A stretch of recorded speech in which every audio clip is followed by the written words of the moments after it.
बिस्मिल्लाहिर्रहमानिर्रहीम। आज जो हम जिस टॉपिक के ऊपर बात करेंगे ना वो है डी लोकलाइज्ड बॉन्ड। ठीक है, ये ऑर्गेनिक केमिस्ट्री का चाहे पार्ट टू का स्टूडेंट हो या ग्रेजुएशन का एमएससी का, ये टॉपिक ना समझना बड़ा इंपॉर्टेंट है।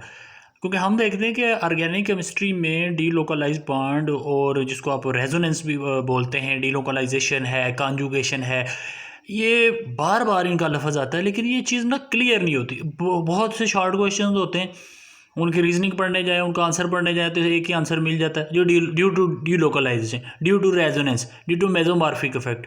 ये क्या है, क्या असल में? तो इसको पढ़ने के लिए हम एक स्ट्रक्चर आपको मैं बना के दिखाता हूँ, तो आप फिर उसमें देखेंगे कि डी लोकलाइजेशन को हम किस तरीके से समझते हैं। फॉर एग्जांपल हम ना इसमें एक जो अपने पास हमारे पास एक स्ट्रक्चर है 1,3-ब्यूटाडाइईन को हम लेते हैं ना, तो इसमें आप सबसे पहले तो हम यहाँ पर लिख लेते हैं 1,3-ब्यूटाडाइईन। ठीक है, 1,3-ब्यूटाडाइईन हम लिखते हैं। तो अब हम देखते हैं कि इसको एक्सप्लेन कैसे किया जाता है। सबसे पहले आपको पता ही है कि कार्बन की वैलेंसी कितनी होती है। कार्बन की वैलेंसी होती है 4।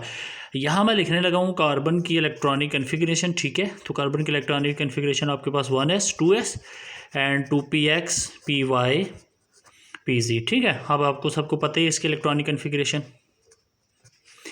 अब जनाब वीबीडी थ्योरी की अगर बात मानी जाए तो उसके मुताबिक एक एटम कितने बॉन्ड बना सकता है, जितने उसके पास अनपेड इलेक्ट्रॉन होते हैं। तो यहाँ कार्बन जो है उसके पास अनपेड इलेक्ट्रॉन कितने, 1 है, 2 है, 3 है, 4 बॉन्ड बना सकते हैं ना। इसका साफ मतलब ये है कि कार्बन के साथ 4 एटम अटैच हो सकते हैं। लेकिन अब हम स्ट्रक्चर लिखने जा रहे हैं 1,3-ब्यूटाडाइईन। इसका मतलब है इसके साथ कितने कार्बन है, 4 है। हम यहाँ मैं लिखने जा रहा हूँ 1 2 3 और ये 4। ये मैंने आपके सामने 4 कार्बन लिख दिए। ठीक है, अब 1,3-ब्यूटाडाइईन की जो हमारे पास फार्मूला है, उसका फार्मूला कुछ इस तरीके से बनता है। यहाँ पर भाई इसके साथ 2 हाइड्रोजन अटैच है, यहाँ पर भी इसके साथ आपके पास क्या है, 2 हाइड्रोजन एटम अटैच है। ये हो गया। अब जनाब एक हाइड्रोजन एटम यहाँ पर है और एक ही हमारे पास हाइड्रोजन एटम कहाँ पर है, यहाँ पर। ये उसकी तो एटोमाइसिटी है ना, जो बुनियादी तौर पर आपको मैंने उसकी एटोमाइसिटी समझाई है ना, 1,3-ब्यूटाडाइईन का फार्मूला। अब डबल बॉन्ड जो है वो, अब यहाँ पर पहले गौर करें, वीबीडी थ्योरी पे हम आते हैं। यहाँ पे कार्बन ने 1 2 3 बॉन्ड बनाए। इस कार्बन ने कितने बॉन्ड बनाए, 1 2 3। इस कार्बन ने 1 2 3 और इस कार्बन ने भी 1 2 3। हर कार्बन ने 3 बॉन्ड बनाए।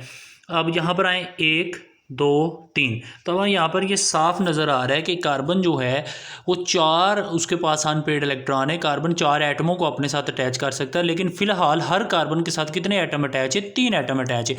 अब इसको ज़रा दोबारा देख लें। हर कार्बन 4 एटमों को अपने साथ अटैच कर सकता है, लेकिन यहाँ हर कार्बन के साथ 1 2 3 1 2 3 और यहाँ पर भी देखें 1 2 3 और यहाँ पर भी देखें 1 2 3 एटम अटैच है। तो अब हर कार्बन का ये जो पीजी है ये तो रह गया, क्योंकि हर कार्बन के साथ अगर इस कार्बन को देखें 1 2 3, तो हम यहाँ लिखेंगे 1 2 3 तो बॉन्ड बन गए, पीजी रह गया ना। इस तरह हर कार्बन का पीजी रह जाएगा। अब वो परपेंडिकुलर होता है सिग्मा बॉन्ड के। मैं उसको यहाँ पे ना ड्रा करने जा रहा हूँ। ये मैंने उसको यहाँ पे ड्रा कर दिया। इसी तरीके से इसका जो है इसको मैंने यहाँ ड्रा कर दूंगा। इसका जो पीजी रह गया इसको भी यहाँ ड्रा करूँगा। इसका जो पीजी रह गया उसको भी मैं यहाँ पर ड्रा कर रहा हूँ। ठीक हो गया। अब हर कार्बन एटम का जो पीजी ऑर्बिटल रह गया, क्योंकि हर कार्बन 4 एटम अपने साथ अटैच कर सकती थी। 1,3-ब्यूटाडाइईन में हर कार्बन के साथ 3 एटम अटैच है, तो पीजी हर कार्बन एटम का रह गया। ठीक है, अब हम अपनी आसानी के लिए इसको C1 का नाम दे देंगे, इसको C2 का नाम दे देंगे, इसको C3 का नाम दे देंगे और इसको हम C4 का नाम देंगे। ठीक हो गया। अब जनाब यहाँ पर बात स्टार्ट होती है। यहाँ पे डीलोकलाइज्ड बॉन्ड जो है ना वो स्टार्ट में होता है। अब यहाँ पर हम देखेंगे, अगर हम इसकी बात करें, इसकी हम C2 की बात करें, इस C2 की, तो ये किस किस के साथ ओवरलैप कर सकता है भाई? ये ओवरलैप कर सकता है C2 C3 के साथ भी ओवरलैप कर सकता है, C1 के साथ भी ओवरलैप कर सकता है। ये जो है ये इसके साथ भी ओवरलैप कर सकता है और ये इसके साथ भी ओवरलैप कर, भाई ओवरलैप क्यों कर सकते हैं? क्योंकि भाई इतना एनर्जी डिफरेंस नहीं है, मतलब बल्कि है ही कोई नहीं। तो C2 जो है, C2 का जो पीजी ऑर्बिटल है वो C3 के ऑर्बिटल के साथ और C1 के ऑर्बिटल के साथ ओवरलैप कर सकता है।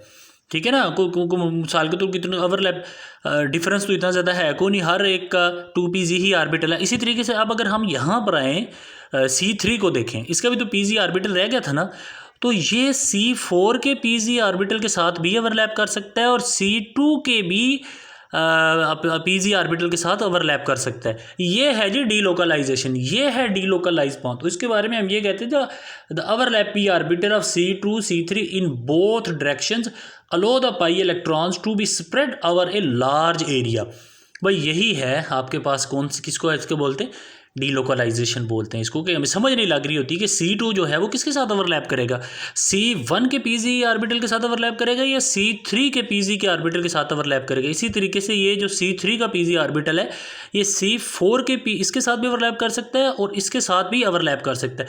अच्छा, अब हम जब इसको स्ट्रक्चर बनाने जाते हैं तो हम यहाँ लिखते हैं जनाब, ये मैं आपके सामने लिखने लगा हूँ 1 2 3 4, ये हो गया ना। अब आपके पास ही यहाँ पर एक डबल बॉन्ड बन सकता है और अब आपके पास है कि यहाँ पे डबल बॉन्ड बन सकता है, ठीक है। बाकी तो जारी बात है, मैंने हाइड्रोजन लगा के इनके नंबर ऑफ एटम कोवलेंसी को बैलेंस किया हुआ है। तो ये हो गया, ठीक है। अब यहाँ पर ये हम इसको हम यही बोलेंगे कि ये वाला जो है इसने ओवरलैप किया इसके साथ। अब भाई ये इसके साथ भी ओवरलैप कर सकता था, ये माइंड में रखिएगा। इसी के साथ ये जो है इसके पीजी ऑर्बिटल ने ओवरलैप किया है C4 के साथ। देखिए ना, यहाँ पर C3 के पीजी ऑर्बिटल ने C4 के साथ ओवरलैप किया, C3 जो डबल बॉन्ड बन गया। और यहाँ पर अगर हम देखें तो C1 ने C2 के साथ ओवरलैप किया, इसने इसके साथ ओवरलैप किया, हालांकि जो C2 था इसके साथ भी ओवरलैप कर सकता था। तो इसको ही हम कहते हैं डीलोकलाइजेशन बोलते हैं, ठीक है जी।